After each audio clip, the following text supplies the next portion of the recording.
As I begin this recording, I do want to give everyone a friendly reminder that if you do not wish to appear in the recording, please make sure that your audio and video are disabled at all times. Nothing you put in the chat will appear in the recording. Maggie, you're free to take over. Thanks so much, Brooke and Panaga. I am always so grateful and joyful in my heart to be here with this community every single month. Thank you for hosting the series on Discover Self-Care through Ayurveda on the second Wednesday of every month. Today, we're going to have a guest speaker, Dr. Hettel Nayak, joining us to talk about yoga philosophy, concepts on body, physical, as well as mental and emotional well-being. So we'll introduce our guest speaker in just a moment, but always to start the sessions, we love to touch base, welcome our guests from around the world. So if you can type in the chat where you're joining us from, and if this is your first time joining us, if you're brand new to Ayurveda, just go ahead and put newbie. If you're an experienced practitioner, please share some information about you in the chat, and let's see who we have with us today. So with that, let me go ahead and share my screen as we get going with our wonderful presentation today. So welcome to Discover Self-Care through Ayurveda, session 10. As we approach the end of the year, it's always a wonderful time to honor and recognize the change in the season as a wonderful opportunity to pause. So as we begin to dive into the slower aspect of the season, focusing on our mental well-being, how can we amp up our positivity and connect it to our aspects and processes related to our health? So today, I'm happy to be here. I'm Maggie Gruskin, and our guest speaker today will be Dr. Hettel Nayak.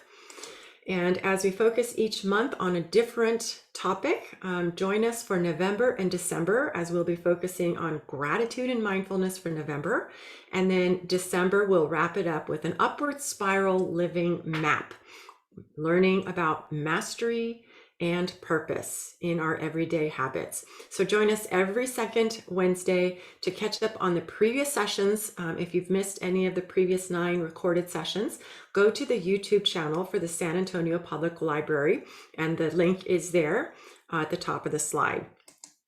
So Ayurveda, it's yoga off the mat. Lifestyle for modern times. And with that, we always love to recap a couple of main points. If you're brand new, if you registered through the library, you're going to be getting a handout. So usually it's about a 2-page handout. Not this month, it's 4 pages. So you can grab that and follow along and just take notes, or just grab your wellness journal. Start a wellness journal, an insight, an inspiration of some tips and ideas on how we can explore these different aspects of our own self-care every day through every season. So we always begin by repeating some of the basics of Ayurveda, right? So Ayurveda comes from this ancient, beautiful language, Sanskrit, and it means the science of life, or the knowledge of the lifespan. Okay, Ayurveda is this consciousness-based system of healing, meaning we have to be aware. We have to pause from the distracted and habitual way of just repeating every day as the same day, and how we can return to viewing ourselves from this perspective of wholeness, our body, our mind and emotions, and our spirit. Who are we at our core? Who are we at our essence?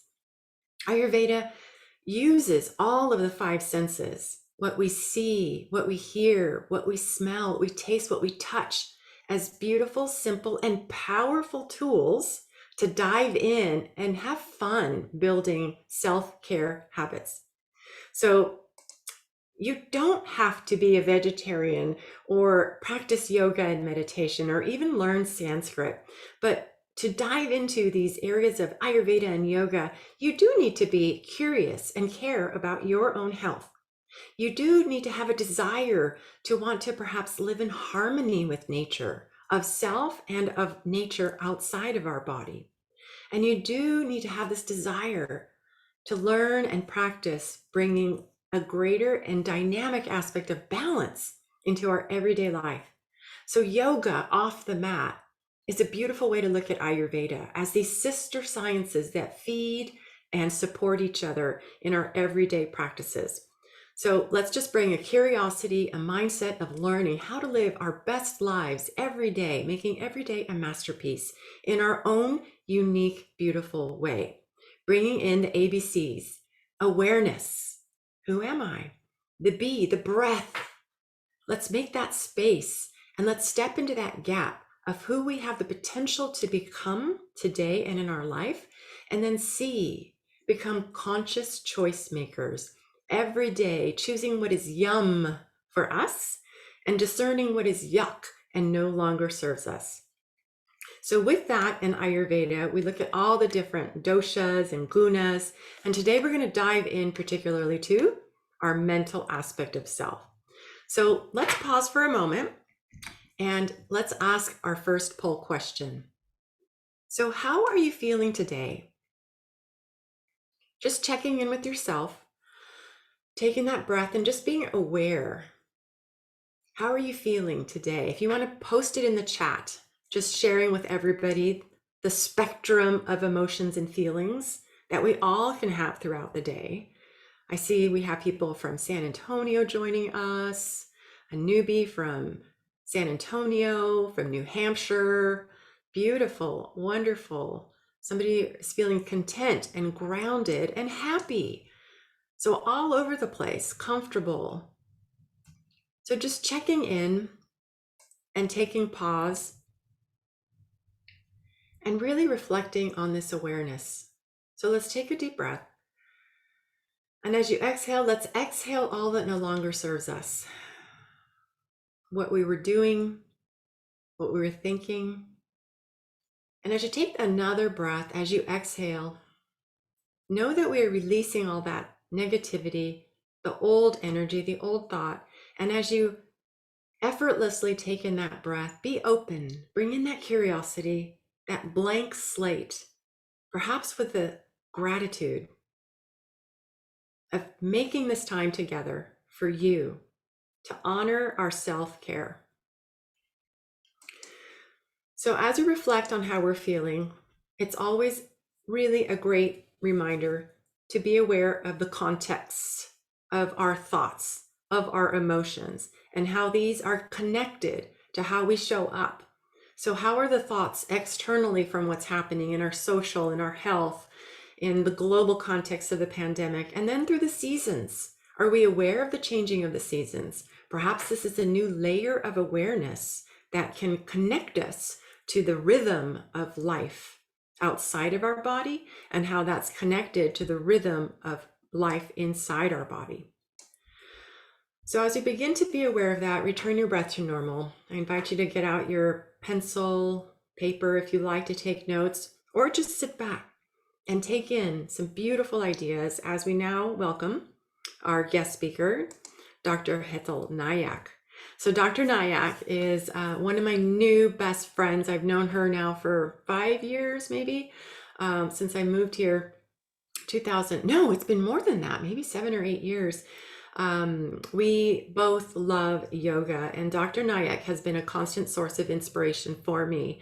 As a Western trained doctor, her path in life is now all about selfless service. Having formed, becoming the founder of the I Do Yoga movement here in San Antonio back in 2015. Since then, she has gone and done many community events, including fundraising and helping hurricane victims in Houston and here in San Antonio, as well as building community around many different lifestyle of health and wellness. And I'd love to introduce Dr. Nayak, and her focus today will be on mental well-being as we explore yoga and its philosophies and practices. So with that, let me go ahead and give the mic over to Dr. Nayak. Thank you, Maggie, for that kind introduction. Thank you, Panaga. Thank you, Brooke, for this opportunity. This is my third time for this session. In the past, I have taught yoga, and today I'll be talking on mental health. So before we begin, sit nice and tall. I will do an invocation chant, the meaning of which is, let us all come together as a community to study and understand who we are with a lot of enthusiasm so that we have a higher understanding of ourselves. The chant is in Sanskrit. Sanskrit is the language of yoga and Ayurveda. The meaning of the word Sanskrit itself is something that is perfectly made. Samyak kriyate iti samskritam. The language that has been perfectly devised. So sitting nice and tall, you may close your eyes and internalize the chant. Om Sahana Bhavatu Sahana Bhunaktu Sahaviryam Karavavahai Tejasvinavadhitamastu ma vidvishavahai. Om Shanti Shanti Shanti. The chant ends with 3 words, Shanti Shanti Shanti, which means peace. And the peace in the universe, peace around me, and peace within me. That is the meaning of the word Shanti. So please go to the next slide, Maggie. Pain and suffering yet to come can be and should be avoided. This is one of the aphorisms from Yoga Sutra. Yoga Sutra is the philosophy of yoga. Sutra means a thread that is tightly wound. These 196 aphorisms are like formulas. They need to be studied for a long time with a teacher to really understand what the deeper meaning of it is. But this is one of the beautiful aphorisms which promises that pain and suffering can be avoided and should be avoided. It's a promise made to us. So yoga is really one of the Shad Darshanas, of the 6 darshanas given by the Indic Vedic heritage. They are thousands of years old. And in the deep state of meditation, these scientists of the inner world, the seers, when they were in tune and harmony with the nature, this knowledge was sort of downloaded to them. You know, when we are in tune with a particular channel on the radio, we are able to receive what that channel has to offer.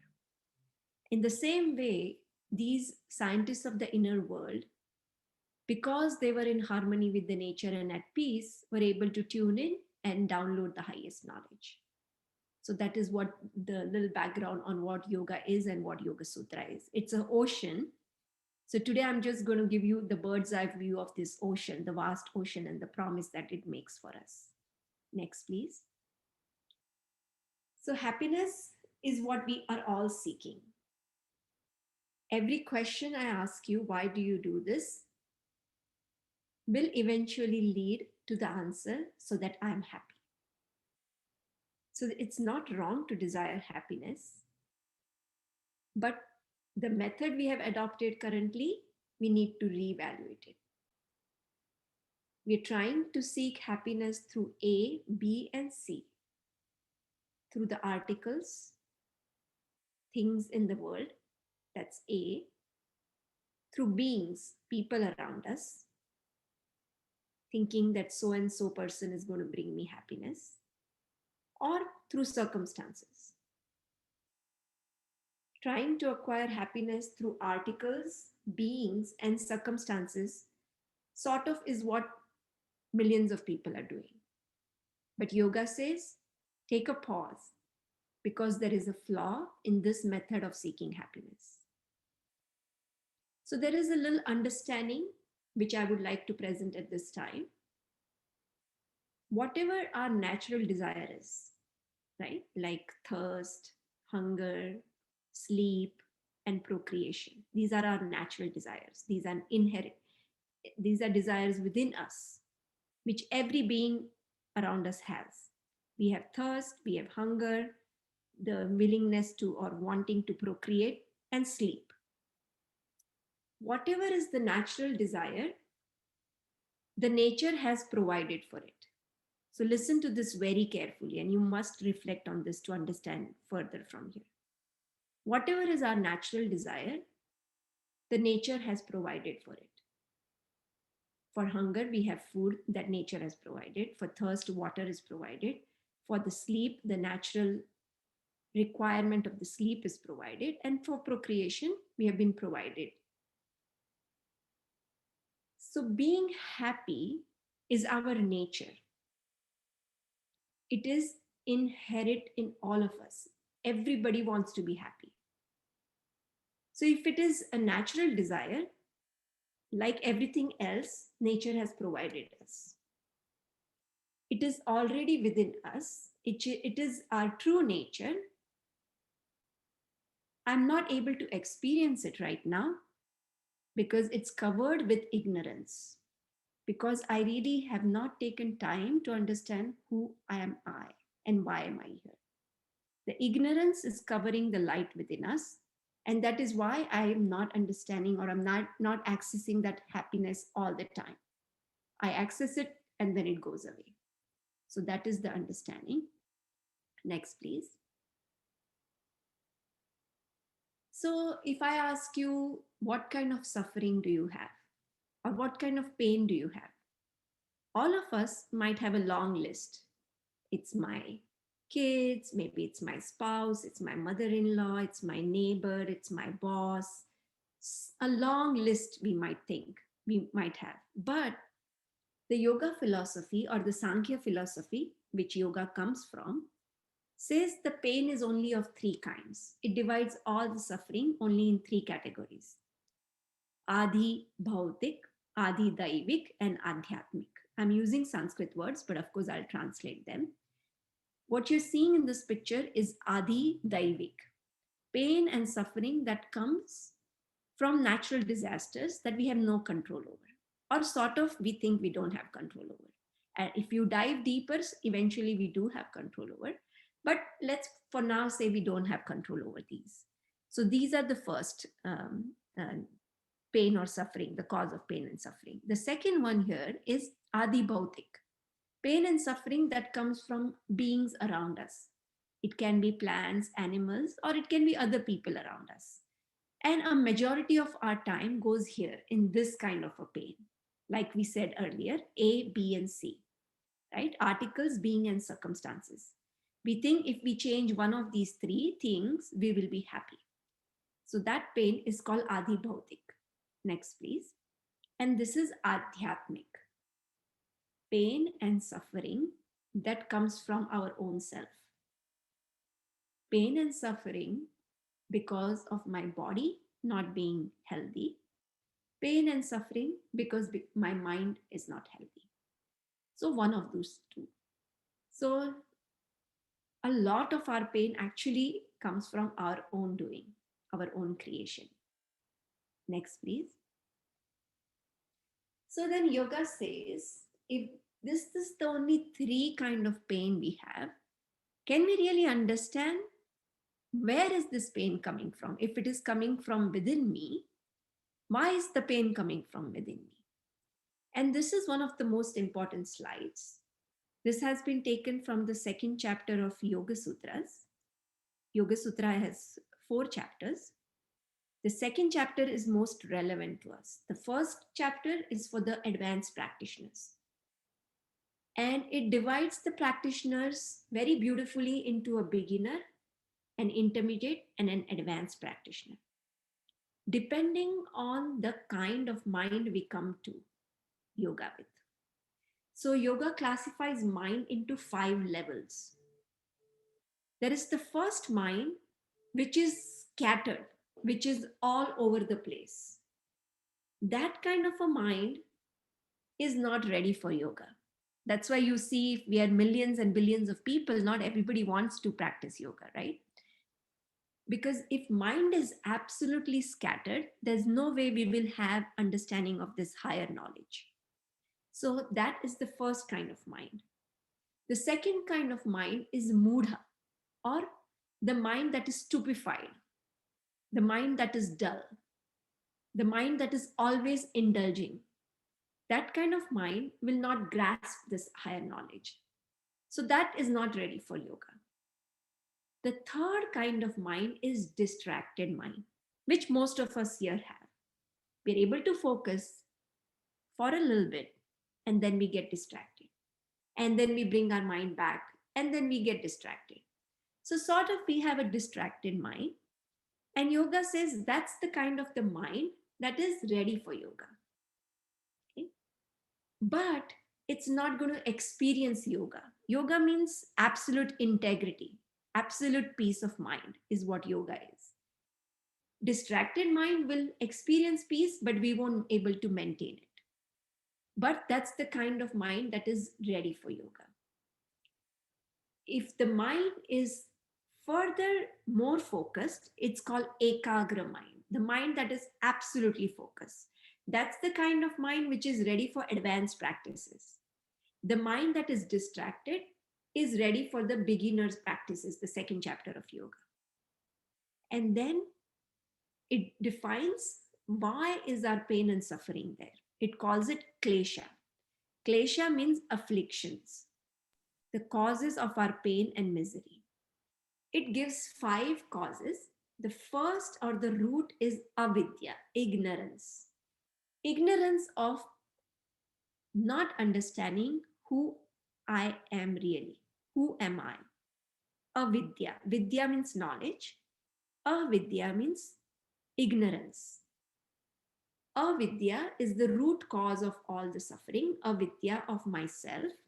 I have never taken time to understand who am I. Because I don't understand who I am. The second is ego, asmita.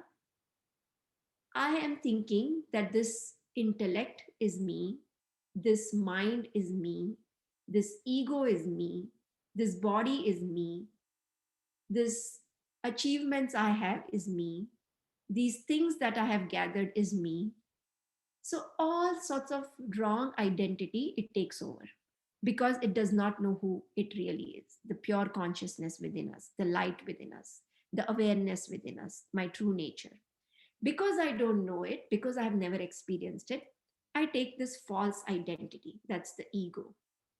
Because now I take this identity of me being this body, mind, and intellect complex, there comes attachment.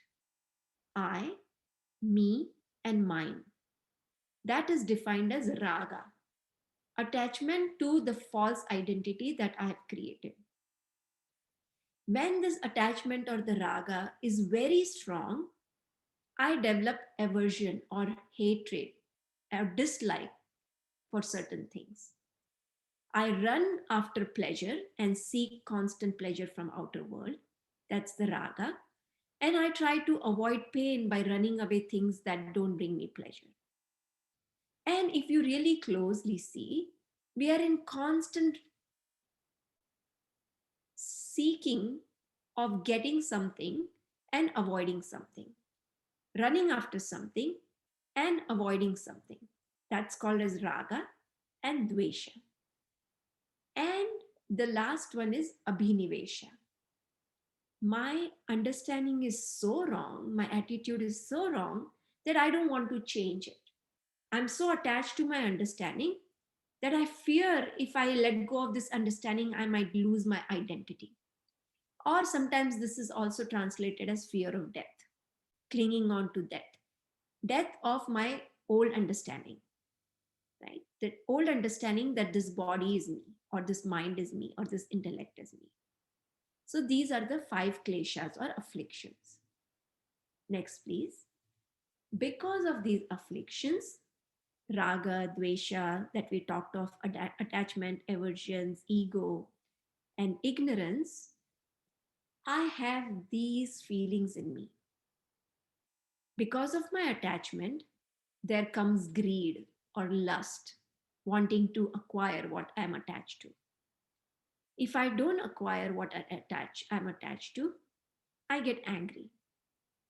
If someone else has what I want, I get jealous. And the attachment, if left unchecked, leads to greed. And greed and all of these other things also lead to arrogance. So these are sort of interconnected, you see. And yoga says that my enemy is not outside me. There's a great responsibility and there's a great freedom when we say that enemy is within me. Then I will not spend all of my time fixing the outer world. Rather, I'll focus on myself and see if I can change my attitude.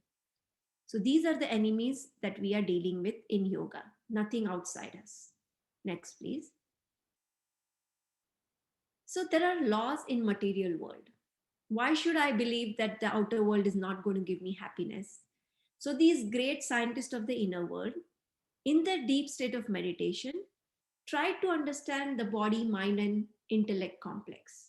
And they came to this conclusion that if I try to seek something from the outer world, it gives me happiness for a moment, but then that happiness never lasts. There is a law of diminishing return.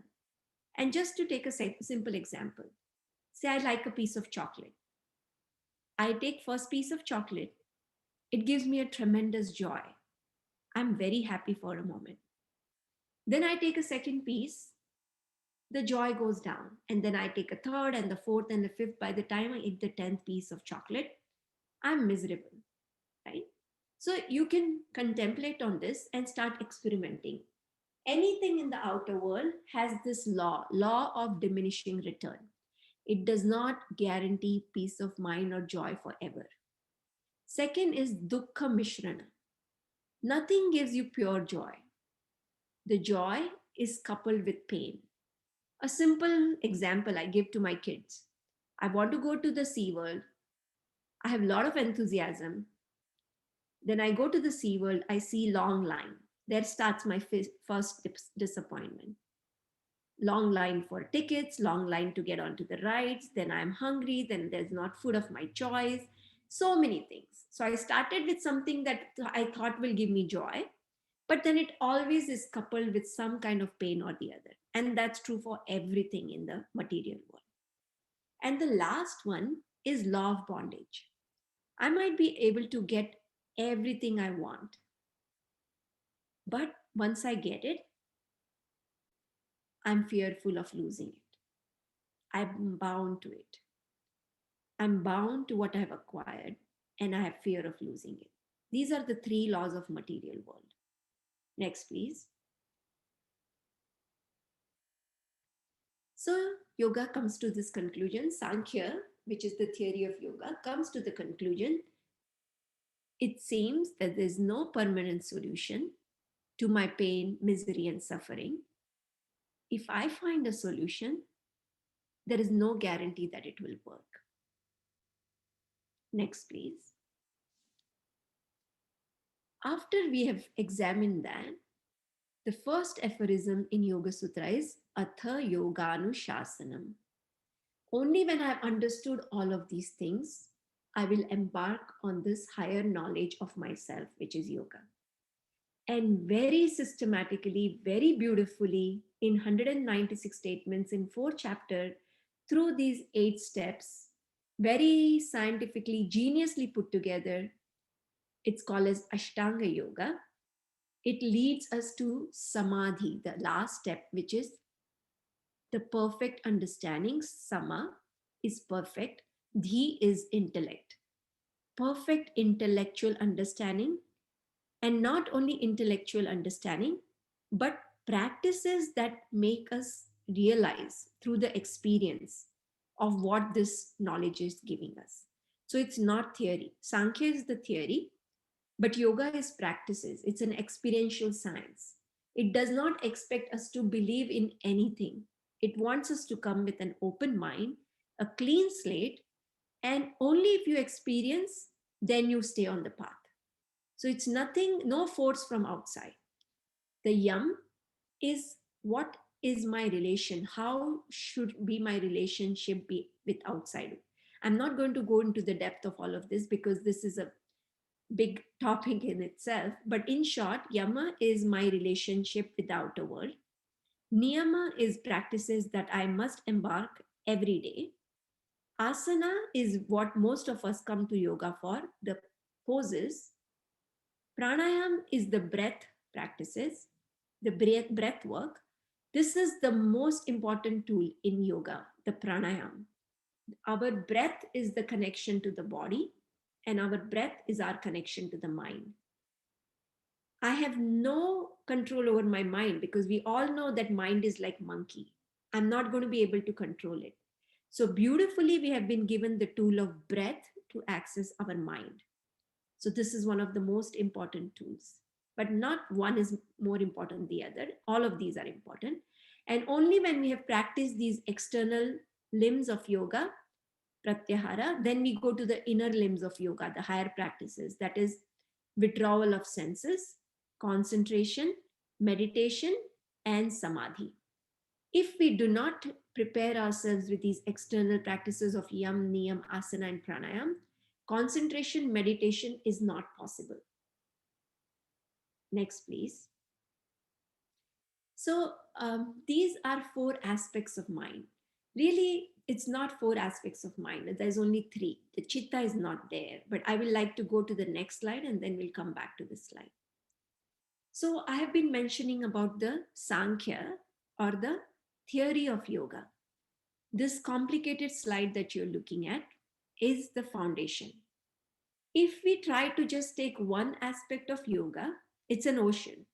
You will not experience that permanent happiness. Somewhere or the other, you will come to roadblock and you will not know how to proceed. And that is why I don't want to misguide you. You must understand that it's an ocean and embark on it. And this beautiful slide is telling you stepwise how we have evolved. How did the universe come along? How did our body, mind, and intellect, ego complex come about? And what am I? What is my body made up of?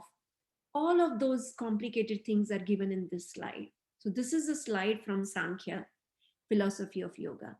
So the slide we saw earlier is from here. So the chitta is what the 3 things is made up of. First, there is prakriti or the material world, and there is purusha or awareness. So those 2 were independently always existing. The awareness, which is my true self, and prakriti is the material existence that was always there. From their coming together, the awareness and the material existing, Maggie, can you please go to the next slide? Came about the Mula Prakriti, the first thing, as a first evolute. From that Mula Prakriti and the Purusha came Mahat, the universal intelligence. From that universal intelligence evolved Ahamkara, the I aspect. The Buddhi is the individual intellect. Mahat is the universal intelligence. Buddhi is the individual intelligence. And from that individual intelligence came ahamkar or the ego. There is universal ego and then there is the small ego, the I understanding. From this ego came the manas, the 6th sense. From the 6th sense came the 5 sense organs of reception, 5 organs of action, and the 5 bhutas or the 5 elements, the air, space, fire, ether. And so these get transmitted through these tanmatras of sound, touch, form, taste, and smell to the ear, skin, eyes, tongue, and nose. And so we are connected as a small being, we are connected to the whole universe. Whatever is in us is in the universe. Through this chart, you will understand how we are connected with the entire universe. That is what this chart is showing. So that is the last one. And next, please, Maggie. So yoga is nothing but changing our understanding or the thought patterns, which are called as samskaras, to replace our older pattern of thinking or habitual thinking that is not working for us by more appropriate understanding and thinking and rewiring our thoughts so that we understand who we really are. And that brings us to the end of our presentation. Heyam dukkham anagatam. The pain and misery yet to come can be and should be avoided. Thank you. Thank you, Dr. Nayak. Let me just pause the presentation there for a moment as we just take in that breath, like you said, the beautiful breath, and observe what landed with us from all of that amazing share from the ancient wisdom of the Shadarshan, the philosophies, the applied philosophies from yoga, which aren't meant to remain in a book on your bookshelf, but to be dusted off, read, and implemented. And as Dr. Nayak showed so eloquently, there is this beautifully understood and laid out pathway for us to choose, if we so choose, to take on this road of awakened being, awakening to who we are as this essential energetic vibration, and to flowing into this beautiful life day by day and choice by choice, and understanding that our practices build from the awareness of how we interact with our external world, our internal world, and then through our practices on the yoga mat, through the self-discipline that we gain with our perceptions and effort and consistency of behavior on the mat, we open and blossom into the more subtle practices of this yoga lifestyle with breath work, which charges and brings in this prana, this awareness and awakening of our connection to our awareness of this consciousness that is all around us.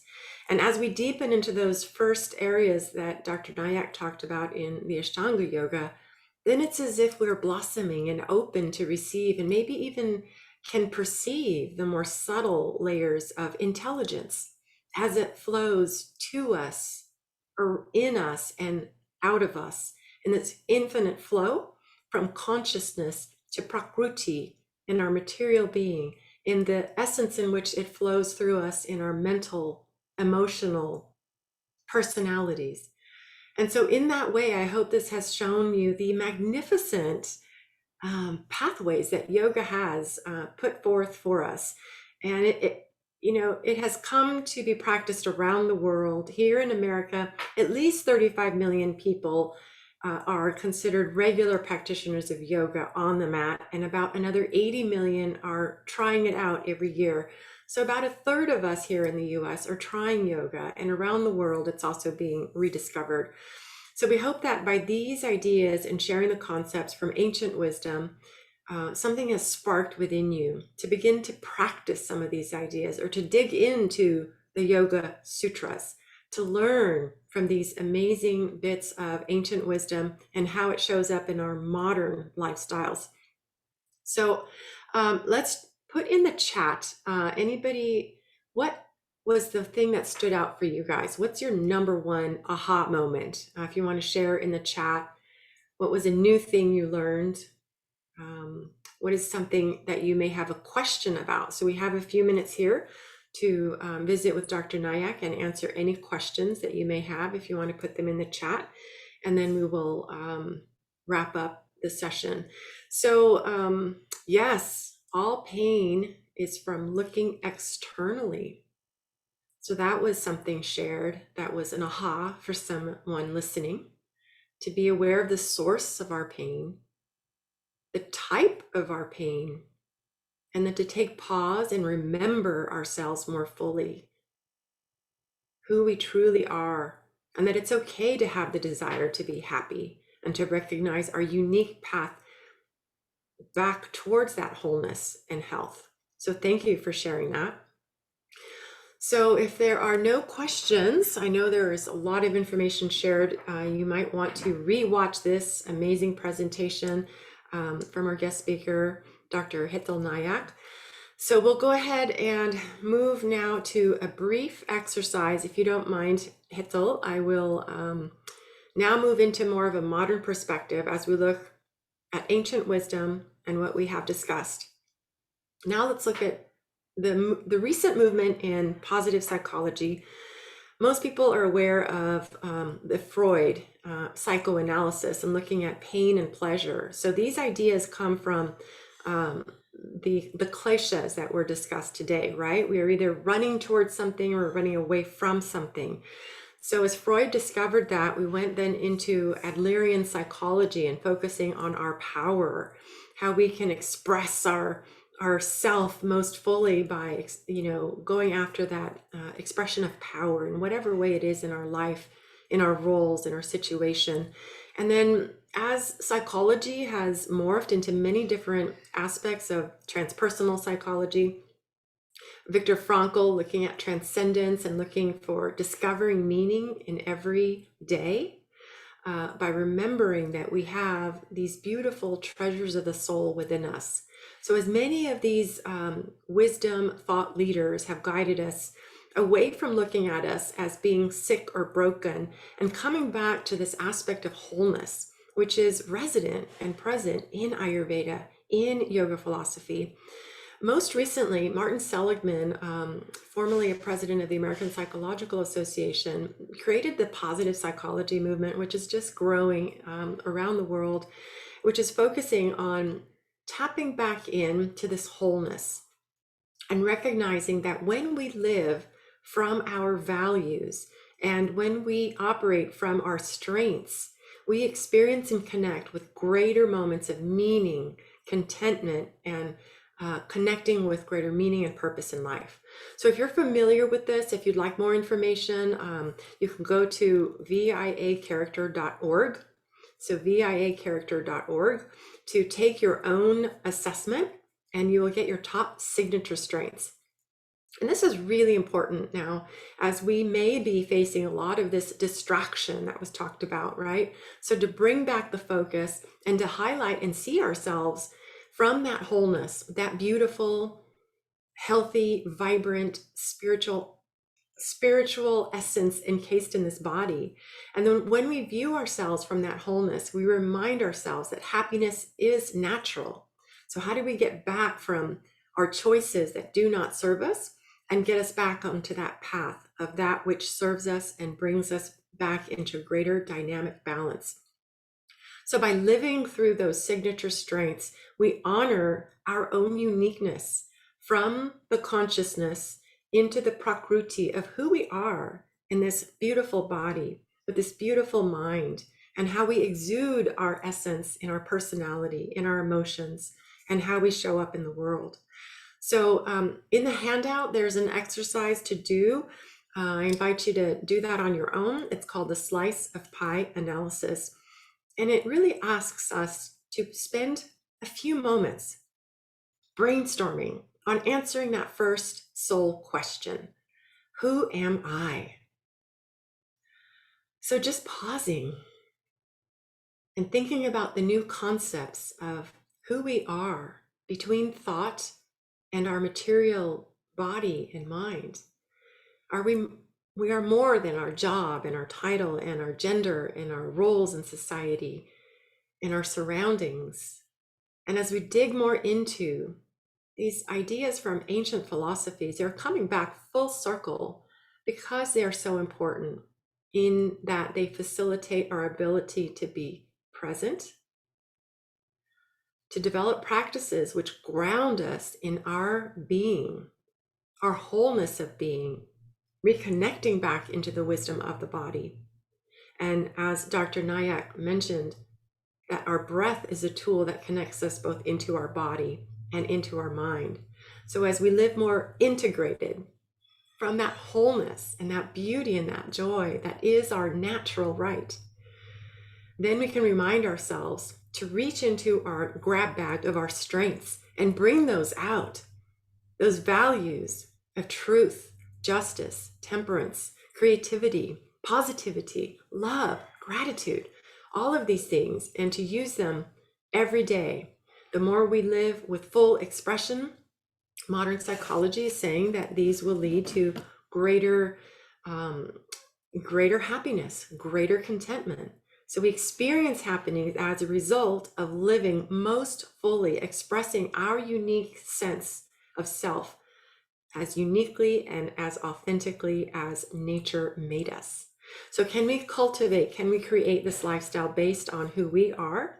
And can we align it, live integrated, as Dr. Nayak mentioned.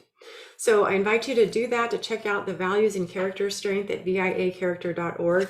And as we wrap up this session, I want to go ahead and bring back Dr. Nayak to tell us a little bit about her new community project with the Om Ashram, and then to wrap it up with a brief meditation. So thank you, Dr. Nayak. Back to you, please. Thank you, Maggie. So we are right now currently building in the medical center area, Om Ashram. And this is going to be the space for yoga, education, and spirituality. We'll be doing our teacher training courses and yoga classes for kids and all age groups and all levels. And also bring in the medical community of physicians and offer yoga therapy classes for ailment-based yoga. The ashram is being constructed currently. This week or next week, we'll be pouring foundation, and it will open its door this spring, most likely in March. And the website is omashram.org, AUMASHRAM.org. And that also has scheduled to our weekly classes that currently we are offering online. And we do workshops online every 2 months on ailment-based yoga therapy. So we have done yoga for heart health, yoga for spine, yoga for pelvic floor, some of the sessions that we have done in the past few months. And I really welcome you all. Looking forward for this ashram to open. It's a beautiful space of 3 acres in the nature, really a serene space to practice yoga. There's a little kitchen. Food is also the main part of yoga. Food is medicine. So we stress a lot about healthy eating and plant-based food. And also yoga as a lifestyle, sleep, exercise, and community living and coming together for a higher cause. And we are going to have a community garden there, meditation space. So a lot of fun things coming up. So stay tuned at the website shown here. And that is it. And I will lead you into meditation. This is a very, very powerful meditation. It's a breath-based meditation. So I'd like you to all just sit up nice and tall. If you can, sit on the floor, on a blanket or a block. Sitting on the earth or closer to the earth is a very beautiful practice. It grounds us. Walking bare feet, sitting on the floor as much as you can. Some of the best practices that help our mind also. They help us ground. If not, please sit on the chair. Keep your back, neck, head, and spine in one straight line.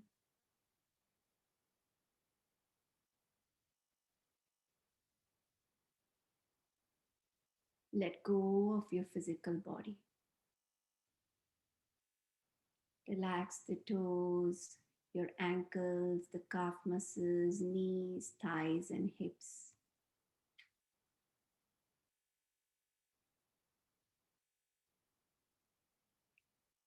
Bring your awareness to your fingers and relax your fingers.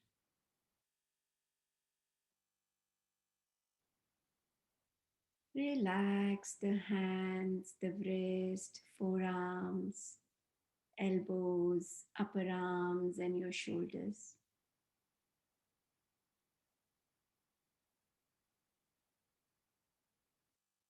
Relax your abdomen, relax your chest.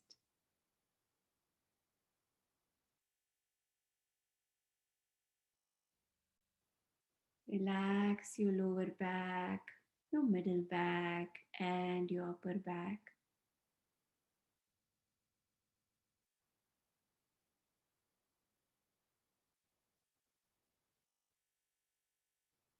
Relax your face.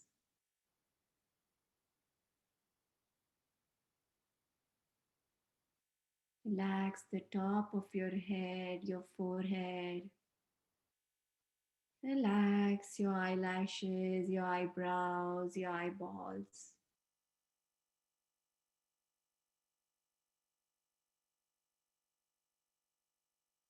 Relax your lower jaw, your upper jaw. Relax the entire body from the head to the toes.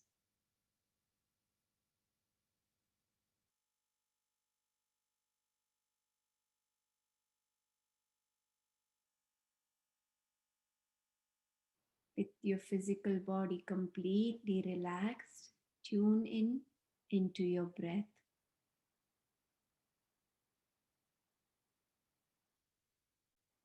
Observe how the abdomen rises as you inhale, how the navel goes towards the spine as you exhale.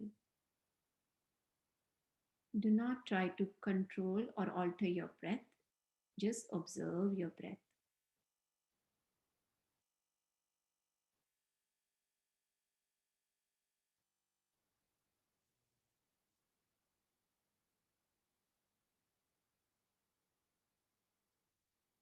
At the end of exhalation, try to pause or observe the natural pause and tune in to the void at the end of exhalation.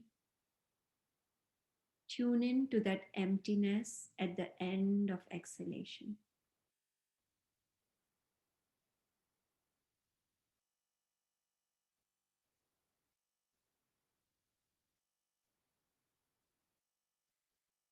And keep at it.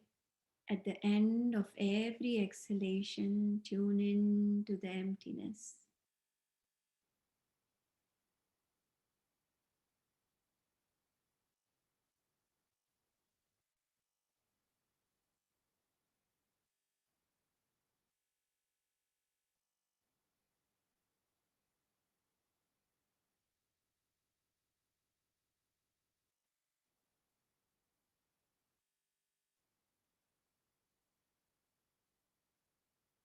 If your mind goes, just gently bring it back.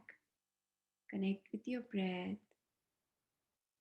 Tune into the inhalations and the exhalation and the void at the end of exhalation.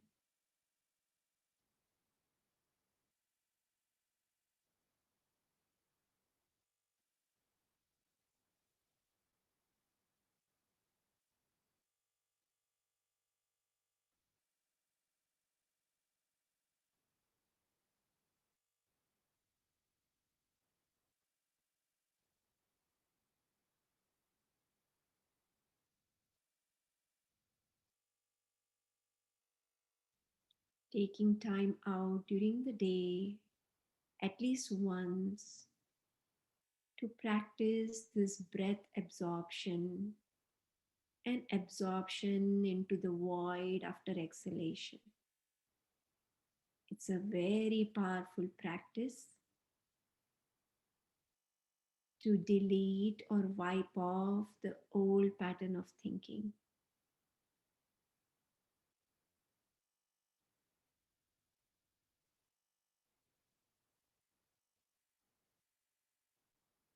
Make a sankalpa or a positive statement of affirmation to take time for your health and well-being.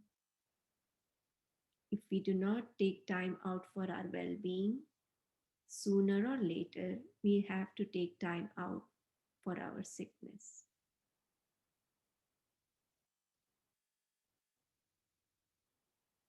I'll chant a closing prayer, the meaning of which is, may we experience auspiciousness everywhere. May we experience well-being around us. May we experience wholeness or integrity. And may we experience peace. Om Sarvesham Swastir Bhavatu. Sarvesham Shantir Bhavatu. Sarvesham Purnam Bhavatu. Sarvesham Mangalam Bhavatu. Om Shanti, Shanti, Shanti. Peace, peace, peace. And with few blinks, you can open your eyes, rub your palms, generate warmth with your palms and apply the warmth to your eyes and your face, and then gently open your eyes. Thank you, Dr. Nayak. That was beautiful. I think we all wanted to stay in that longer. But thank you so much for that beautiful, precious treat of the breath. Yes, it was very nice. And thank you so much. Relaxed.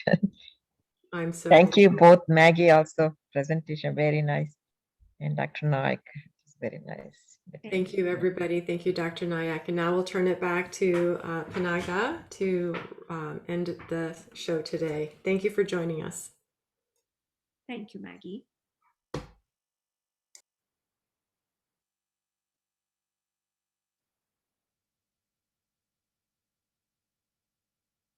And thank you so much, Dr. Nayak, and also our yoga instructor, Dr. Bruce Kin, to offer this wonderful session and very relaxing. And I came to realize, I also realized a lot with who am I, try to see. It helped me to make it more extending to my awareness. And I'm talking about the upcoming programs in the library. We do have